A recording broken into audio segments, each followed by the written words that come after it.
de querer que Aruba merece de haya inversión mais modernizada no sistema educacional. Pues aqui me referi também a flexibilizar e criar oportunidades arriba diferente forma para nossa comunidade por participar continuamente no crescimento de conhecimento.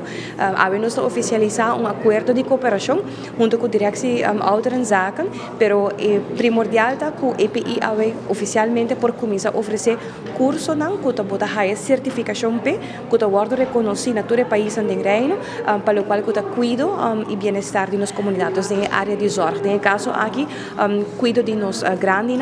Estou contente que está aqui para sobre que nos manejo tem para nos por profissionalizar também para o que trata pessoa que está dando cuido na nos adulto na maior.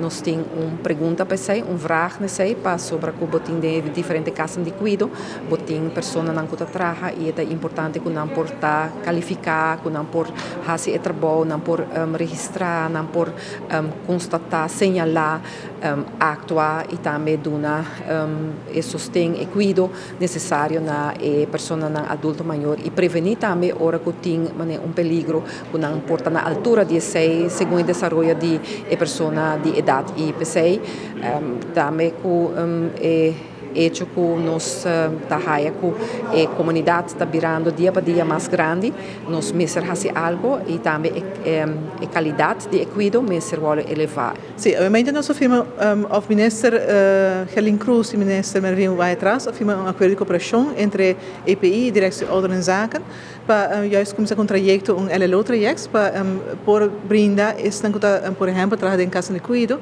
com uma maneira para não por certificar na mesa, para não por elevar o conhecimento de cuidado, para assim por dar cuidado de qualidade na adulto maior. Sundi ave com nossa firma junto com a Ouderenzaaken tá training para 10 semanas que está ordenado em papiamento. Então para nós ave mas ainda junto com o ministro na nossa firma trajeto aqui.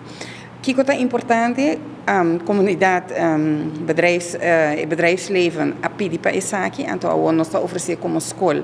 Para nós também, o time de EPI está muito importante, porque nós somos profissionais em grupo, educar e ajudar a comunidade Aruba. Então, para nós, isso aqui está algo muito importante, é algo novo, sobre a nossa costuma com nossa opleiding no dia, nós temos BBL também à tarde, mas agora isso aqui está a base de certificação, que está sendo reconhecido dentro do reino. Para nós, está challenge novo, mas nós estamos bem e nós temos que clapar isso aqui.